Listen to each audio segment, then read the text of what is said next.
In the quiet of night, when the world slows and the mind drifts between memory and dream, history begins to whisper. Civilizations long vanished still breathe through ruins. Manuscripts and the faint echoes of their songs. Their rise and fall is not merely the story of battles and kings, but of countless lives, farmers tending fields, merchants carrying salt and silk, children laughing in courtyards of stone. Every civilization carries its own rhythm. Some beat like war drums, thunderous and relentless, forging empires with steel. Others hum like river songs, gentle but enduring, shaping landscapes with patience rather than force. Each carries lessons of ambition and humility, of creation and destruction, of dreams too vast for stone to hold.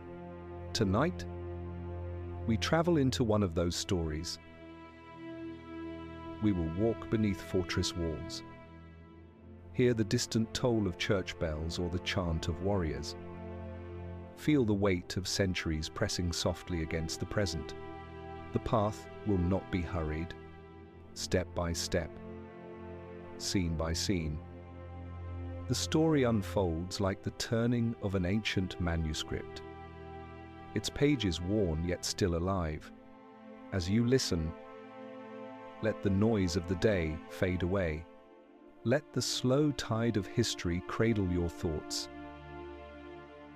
The people of this civilization once laughed, wept, dreamed, and built just as we do. Their time has passed, but their echoes remain, reminding us that every rise carries a shadow, and every fall leaves behind seeds of memory. Close your eyes, breathe with the rhythm of time, and follow the whisper. The story begins.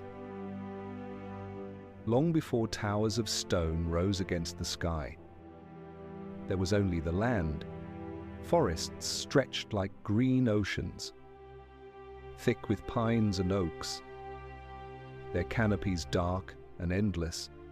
Rivers wound slowly through valleys, carrying with them silt, fish, and the promise of fertile soil. Winters came hard and cold, wrapping the world in silence. But spring always returned, scattering blossoms across meadows and calling deer into the open. It was a land that demanded strength, but also offered shelter to those willing to listen to its rhythms. The first settlers arrived quietly, with little more than their tools, their herds, and their faith. They built simple homes from timber, their roofs heavy with straw, their hearths glowing against the frost. The people tilled small fields, grew barley and rye, and drove their oxen through the damp earth. In the evenings, smoke curled from the chimneys of clustered villages, rising into a sky where wolves howled from the forest's edge. Life was fragile, but not joyless. Around those fires, stories were told, tales of spirits dwelling in the woods, of ancestors who watched from beyond the stars. The settlers were bound by kinship, by the shared labor of surviving another winter, and by the quiet pride of carving life from stubborn earth. Children learned to weave baskets, women spun wool into thread, and men shaped plows from wood and iron. The cycle of life was not grand or glorious, but steady, dependable, and deeply human. As generations passed, villages grew. Wooden palisades were raised against raiders, and churches began to rise from stone. their bells calling the faithful to prayer. Slowly, a new identity formed, one that blended the old pagan roots with the growing voice of Christendom. The people were no longer just scattered tribes, they were becoming part of something larger, a civilization that would endure for centuries. And yet, the seeds of greatness were hidden in these humble beginnings, in the strength of their oxen, in the discipline of their fields, in the steadfastness of their faith. Empires do not begin with crowns or banners, but with the quiet resilience of ordinary people. Tonight, as we listen to the echo of their lives, we stand at the threshold of their journey. The forests still whisper, the rivers still flow, and from these simple villages, a mighty civilization will rise. As villages grew stronger, so too did the structures that bound them together. Wooden huts gave way to sturdy halls of timber, and in the center of each community, a church began to rise. At first, these were simple chapels, small enough to fit a handful of families, their walls rough, their altars humble. But faith is like fire. It spreads, it consumes, and it transforms. Before long, stone replaced wood, and towers pierced the sky, ringing bells that carried across valleys and fields. The church was more than a place of worship. It was a shelter from storms, a gathering place for disputes, a keeper of records and memory. Within its walls, peasants and nobles knelt side by side, their voices rising in the same hymns. Faith gave the people not only comfort, but identity. They were no longer merely farmers and shepherds, they were part of Christendom. Soldiers in a spiritual battle, stretching far beyond their own borders. Yet, outside those stone walls, life remained tethered to the soil. Men rose before dawn, driving plows across furrowed fields, guided by the slow pull of oxen. Women churned butter, spun wool, and taught their daughters the rhythms of household life. Children gathered berries in the woods, watched the flocks, and dreamed of a future beyond their village palisades.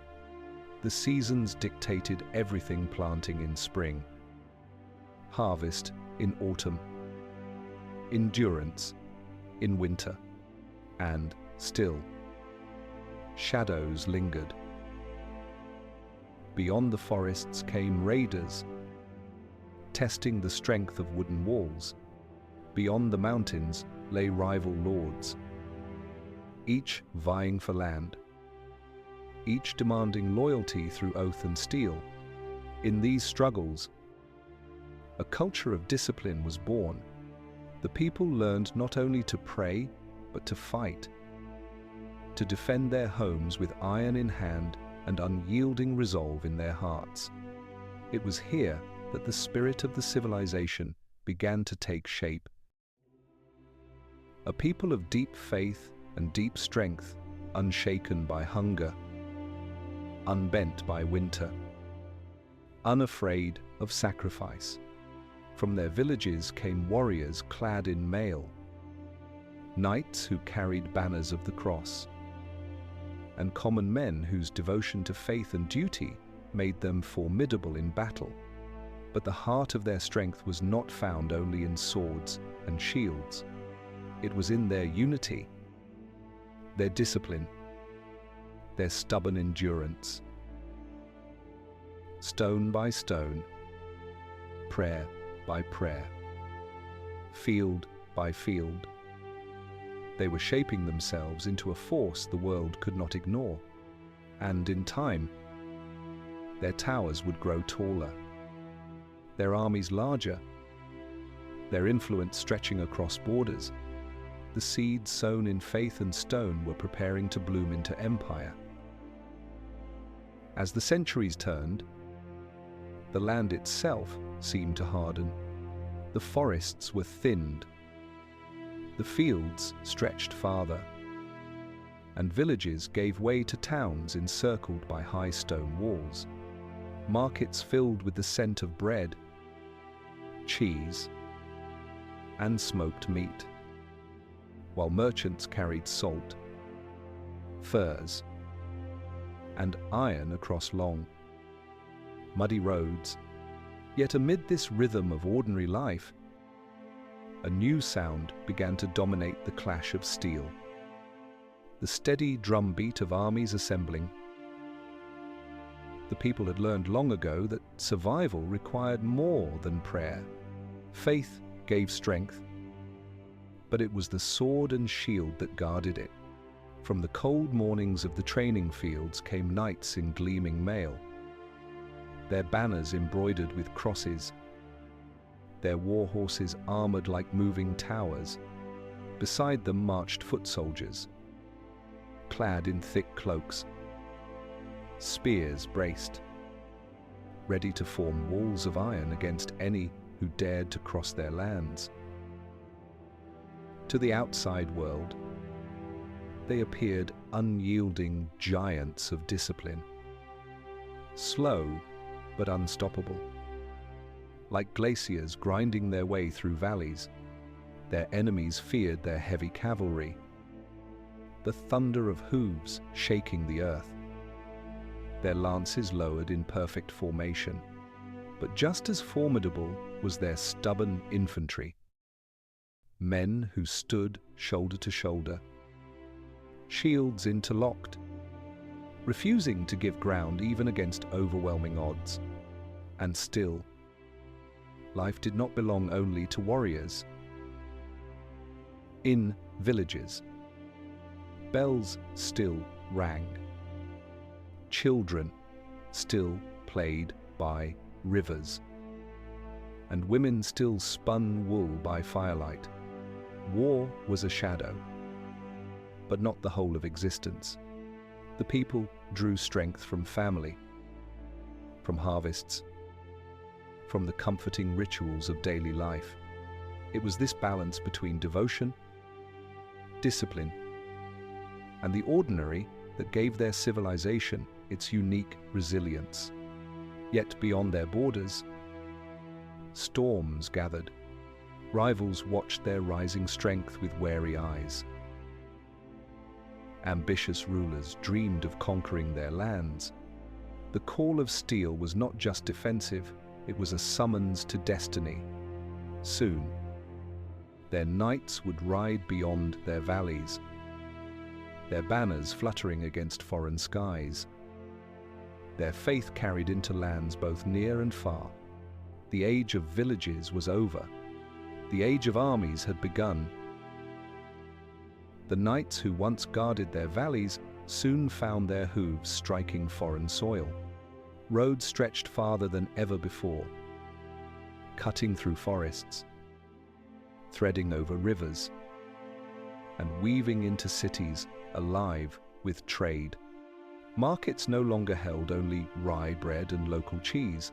Now, spices glimmered like jewels, silks rustled with foreign light, and coins bearing unfamiliar faces clinked in merchant pouches. For a people once bound by winters and harvests, the horizon had suddenly grown wide. Faith still stood at the center, but ambition began to breathe beside it. Rulers raised castles of stone upon high hills, their towers overlooking rivers that carried ships to distant seas. Monasteries became centers of not only prayer but learning, where monks copied manuscripts and guarded the wisdom of centuries past. Bells rang across valleys, and at their sound, peasants bowed. Knights removed helmets, and merchants paused their counting. The sacred and the worldly intertwined. each strengthening the other. But expansion always carried a shadow. New lands meant new rivals. In the east, steppe horsemen tested their borders, swift and unpredictable as storms. To the south and west, kingdoms and empires with their own banners of faith and ambition clashed with them in cycles of battle and uneasy peace. Each frontier was both an opportunity and a burden, demanding fortress, armies, and endless supplies of grain, timber, and steel. Still, the people endured. They built towns with cobbled streets, where guilds of craftsmen flourished, blacksmiths forging plows as easily as swords, weavers creating patterns that told stories in thread, masons cutting stone with precision that defied centuries. Life became layered, the simple rhythm of village fields continued. But above it rose a world of commerce, politics, and organized power. For children growing up in these times, the world felt larger than their grandparents had ever imagined. Songs brought from distant travelers spoke of deserts and seas, of cities where towers touched the clouds, of markets where languages blended like colors on a painter's palette. Dreams expanded with the maps. Where once survival had been measured by the length of winter, now ambition was measured by how far a banner could fly. Yet beneath this expansion, one truth remained unshaken: discipline. Knights drilled endlessly in formations. Infantry trained to lock shields and hold ground. Farmers knew their duty to sow. Monks knew their calling to pray. Rulers knew their responsibility to defend. The civilization's strength was not only in what it gained, but in how it held together a tapestry woven tight. Thread upon thread, faith upon labor. But whispers stirred in taverns and courts alike. Could this growth last? Every rise carries weight, and every tower casts a shadow. As their armies marched farther, as their walls grew taller, so too did the cost of keeping it all together. And though their lands stretched beyond the horizon, somewhere in that distance waited challenges they could not yet see. For now, the bells still rang, markets still thrived, and armies still stood ready. The people looked to the horizon with confidence, unaware that history always waits with its own hand, ready to tip the balance. The day came when banners gathered not only in defense, but in conquest. Fields that once echoed with the sound of harvest now shook with the thunder of mustering armies. Trumpets cut through the morning mist, calling knights from their castles, peasants from their villages, and monks from their cloisters. Each bore the same conviction that their faith and their people were chosen to hold firm against the tides of the world. Across the borders, enemies rose like storm clouds. Steppe riders swept in with bows that sang faster than any sword could strike. Armored hosts from rival kingdoms marched with drums, their own banners heavy with symbols of power and faith. No longer was war a distant shadow, it was a presence at every gate, a question whispered into every prayer. Battles unfolded on open plains, where lances lowered and horses charged like avalanches of steel. Shields locked into walls that groaned beneath the force of arrows and the clash of swords. And yet, amidst the chaos, there was a strange order. The people of this civilization fought with a discipline that made them unyielding. They advanced not with wild fury, but with steady rhythm. like stone grinding against stone. Relentless and sure. For the common folk, war brought fear, but also stories. At night, in villages far from the front, children listened to tales of knights who stood unbroken, of footmen who held bridges against impossible odds, of rulers who prayed before battle and returned with victory. These stories comforted as much as they inspired, turning fear into pride, loss into memory, but every clash carried its cost. Fields burned, villages emptied, and families mourned sons who would never return from the plains. The bells of churches tolled not only for worship, but for funerals, their sound carrying both grief and defiance. War gave glory to a few, but it demanded sacrifice from many. Still, the people endured. They rebuilt what was lost, tilled the soil once more, and raised children who would take up the same duties. War tested them, but it also hardened them, shaping their civilization into something larger than any one battle. Their towers still rose, their faith still held, their armies still marched, and with each victory, their confidence grew, whispering that perhaps destiny itself favored them. Yet history is patient. Every triumph plants the seed of tomorrow's trial. For while they celebrated victories on the battlefield, unseen forces were already stirring in distant lands, preparing storms that no wall, no sword, and no prayer could fully hold back. The clash of empires had begun, and it would echo for centuries. There came a season when it seemed nothing could break them. Castles crowned the hills, their towers rising like teeth against the horizon. Monasteries glowed with candlelight, their libraries filled with words copied patiently by monks whose hands preserved centuries of wisdom. Roads bustled with merchants carrying wine, wool, and iron, markets filled with chatter in many tongues. From the mountains to the plains, from the rivers to the forests, their lands seemed bound together by stone, faith, and will. Knights rode out beneath banners stitched in gold, their armor shining in the sun.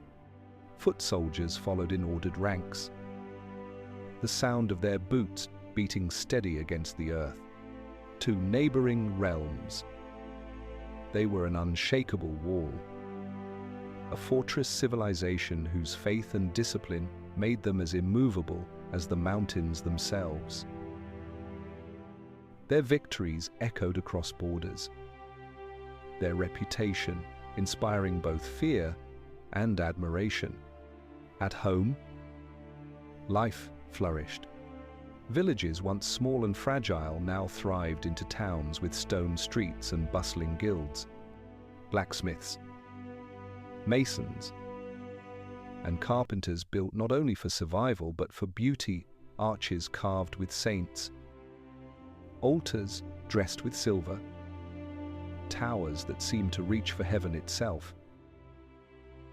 Children grew up not only learning to sow fields, but also to read scripture, to hear tales of saints and warriors that blended devotion with destiny. It was an age of confidence, perhaps even pride. The people believed their strength eternal, their faith unshakable, their civilization chosen to endure where others had fallen.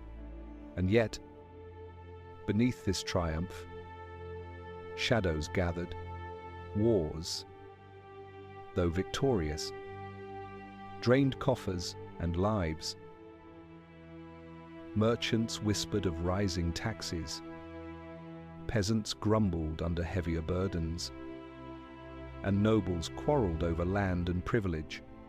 Beyond their borders, new powers stirred faster, more cunning, less bound by the heavy discipline that defined them.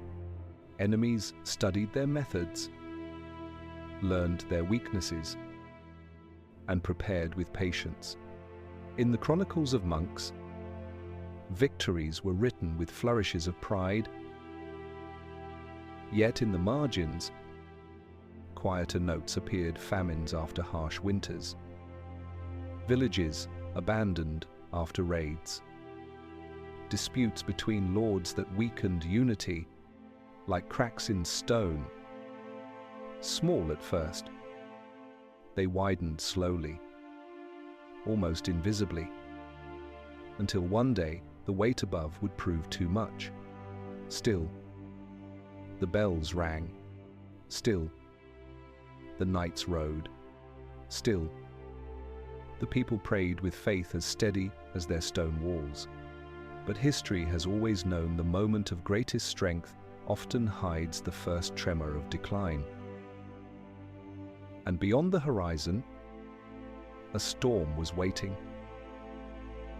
The first signs were quiet, almost unnoticed. A harvest that yielded less grain than expected. A winter that lingered longer than it should. A sickness that moved silently through villages, stealing children from cradles and elders from their hearths. The rhythm of life, once steady and dependable, faltered like a drumbeat struck out of time. Then came war again, and again, and again. Enemies who had once trembled at their walls returned bolder, sharper, their tactics quicker than the heavy marches of knights. Steppe horsemen darted in and out, burning fields before the slow cavalry could respond. Neighboring kingdoms, hungrier now, pressed on borders with relentless raids. Even victories seemed hollow, for each one drained more men, more coin, more spirit. The people felt the weight most heavily. Fields lay untended when farmers were called to fight. Families starved when merchants could not bring grain through blockaded roads. Taxes rose to build new walls, while villages whispered of rebellion. The bells of churches, once symbols of unity, now tolled endlessly for funerals. Inside the halls of power, unity cracked, nobles bickered, priests clashed over doctrine. Rulers struggled to hold together a realm stretched too thin. The discipline that had been their strength became a burden, inflexible against new and shifting threats. Armies marched as they always had, but the world around them was changing, faster than their formations could adapt. For the common folk, fear settled like fog. Mothers sang to children with voices heavy from grief. Old men muttered that the land itself had grown tired, that God had turned his face away. Even festivals grew muted, their laughter edged with unease. The once proud towers still stood, but their stones seemed darker, as though they too sensed the coming storm. And then the storm broke. Battles were lost, towns were burned, and whole regions slipped from their grasp. The people who had once felt eternal now felt fragile, as if the very soil beneath their feet was crumbling. Yet even in this darkness, there were flickers of endurance. Villages rebuilt after fire, farmers planted again after famine. Bells rang still, though their echoes were softer, almost weary. The civilization had not yet fallen, but the cracks were widening, and the storm showed no sign of passing. History leaned closer, ready to turn the page. What begins as cracks in stone soon becomes collapse. The towers that once touched the clouds now stood weathered, their banners tattered by wind and rain. The roads, once filled with merchants and pilgrims, grew empty, broken by weeds and silence. What had been the heartbeat of a thriving civilization slowed, like a candle burning low in its final hours. War had drained not only coffers, but faith. Defeats carved wounds deeper than victories could heal. Knights once feared across the land now rode fewer in number. Their armor rusted, their war horses thin from lack of fodder. Peasants, weary of endless burdens, fled villages or turned to banditry, their loyalty frayed by hunger. Even the church bells tolled with less certainty, as though their sound no longer reached heaven as it once did. Famine struck with ruthless patience. Harsh winters followed poor harvests, and granaries that had once overflowed now stood half empty. Families shared crusts of bread in silence, children's laughter fading into tired sighs. Old songs, once sung during planting and harvest, were forgotten, replaced by murmurs of despair. Faith endured, but faith cannot always fill an empty stomach. In the halls of power, quarrels turned bitter. Nobles who had once stood united beneath a single banner now raised their own, seeking advantage in the empire's weakness. Rival lords fought not against foreign foes, but against each other, their swords cutting deeper into the heart of their own people. The discipline that had once bound them together now crumbled into discord. Still, fragments of strength remained. A town rebuilt its walls. A monastery sheltered the hungry, its monks copying manuscripts even as the world darkened around them. A handful of knights still rode with courage, defending villages from raiders. These sparks, though small, kept the memory of what had been alive, but the decline could not be stopped. Step by step, year by year, the great civilization bent under its own weight. Where once its presence had loomed like stone, it now flickered like shadow. And though its people still prayed, still fought, still endured, the world was already moving on. Decline is never sudden. It is a long fading, a slow retreat into silence. And as the bells rang weaker, as the banners grew fewer, as the fields lay fallow, the people must have wondered, was this truly the end? Or merely the beginning of another story yet to be told? Even in decline, not all is lost. A fire may fade, but its embers still glow in the dark, carrying warmth and memory long after the flames are gone. So it was with this civilization. Though its armies dwindled and its castles fell, its spirit endured in smaller, quieter ways, in hidden valleys. Villages survived. Farmers still rose with the dawn, tilling fields with the same patience as their ancestors. Children still chased each other across meadows, laughing despite hunger, their voices like defiant notes against the silence of decline. Women still sang lullabies by the hearth, melodies older than any church or crown, carrying the memory of generations in each soft refrain. Monasteries, too, held their ground. Within their stone walls, monks lit candles that pushed back the darkness, copying texts line by line, preserving wisdom as the world around them fractured. Their work was quiet, humble, almost invisible to those outside, but it ensured that knowledge, faith, and culture would not vanish with the fall of empires. Merchants still walked broken roads, though their carts were lighter and their coins fewer. They carried not only goods, but stories of distant lands, of lessons learned, of how once their people had stood tall among nations. These stories, told in taverns and marketplaces, kept alive a sense of identity, a reminder that even in weakness, they were part of something greater than the present moment. And among the ruins, memory itself became a kind of power.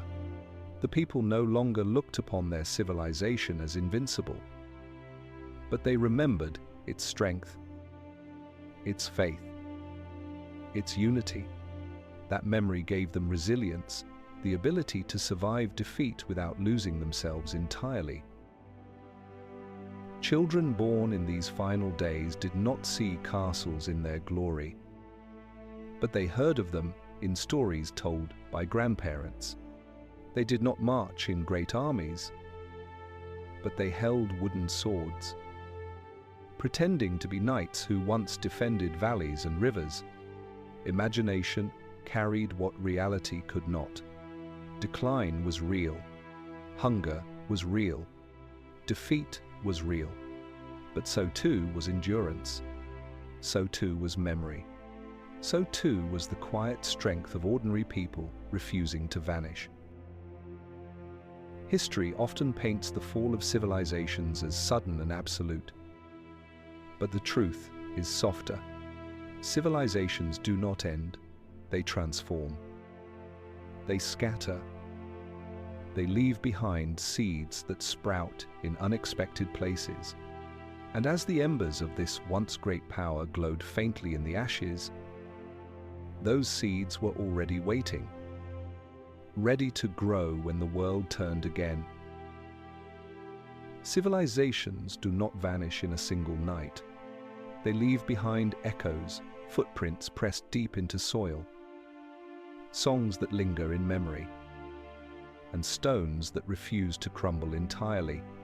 So it was here, in the final chapter of their long journey, though their banners no longer flew across vast horizons, traces remained in every corner of the land. A crumbled tower on a hill, its stones moss-covered yet still upright. A village chapel, its bell cracked but still rung on Sundays. A manuscript, worn and faded, carrying the words of saints, scholars, and rulers long gone. These were not ruins alone.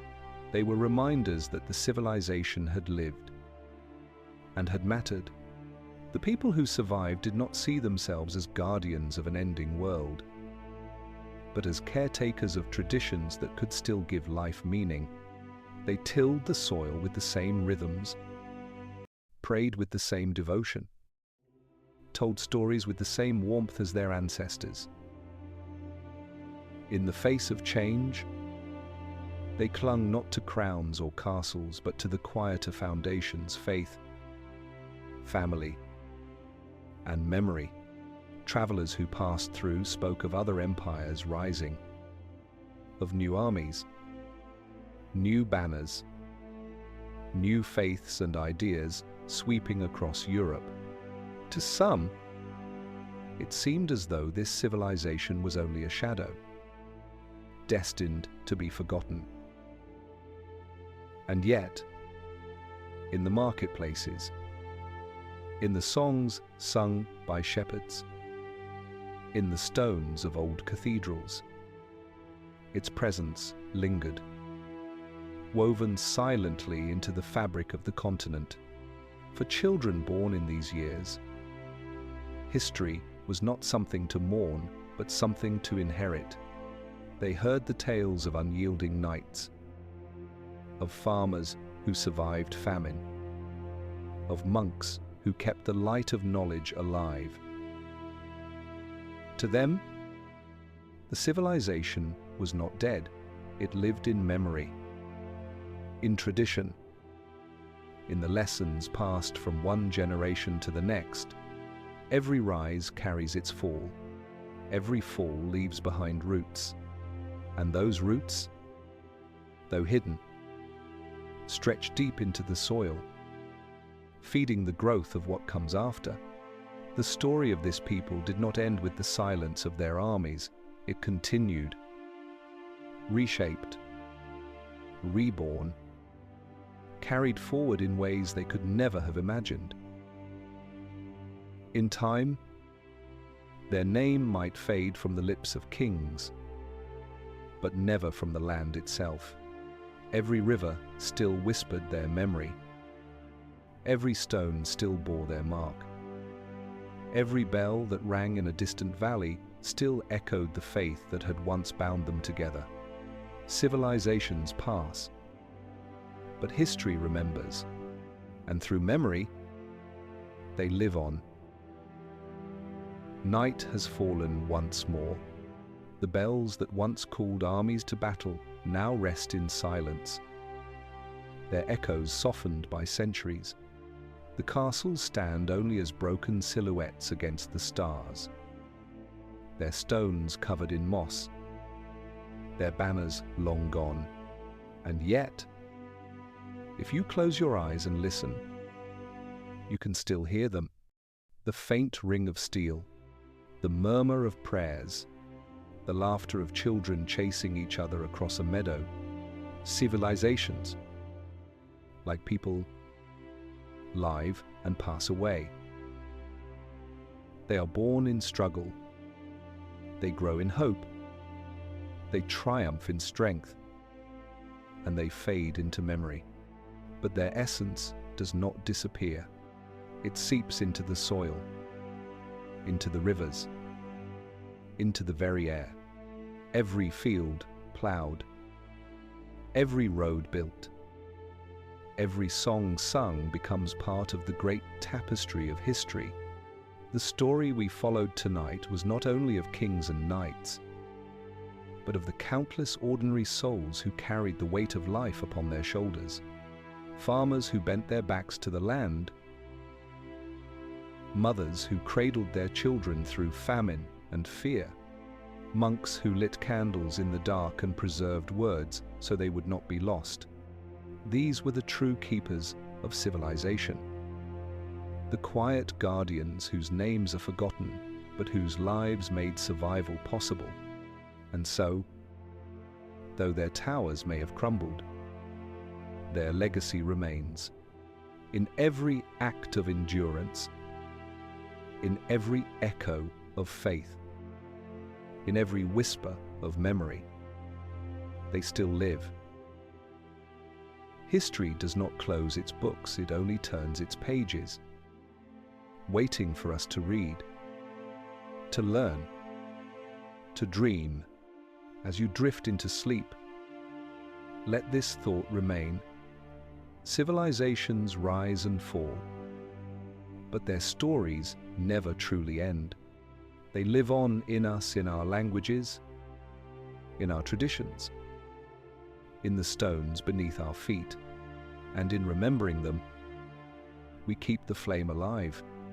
The night grows quiet. The journey is done. The story rests now, like the land after harvest, waiting for the dawn. Sleep well, traveler of time. Tomorrow, another story awaits.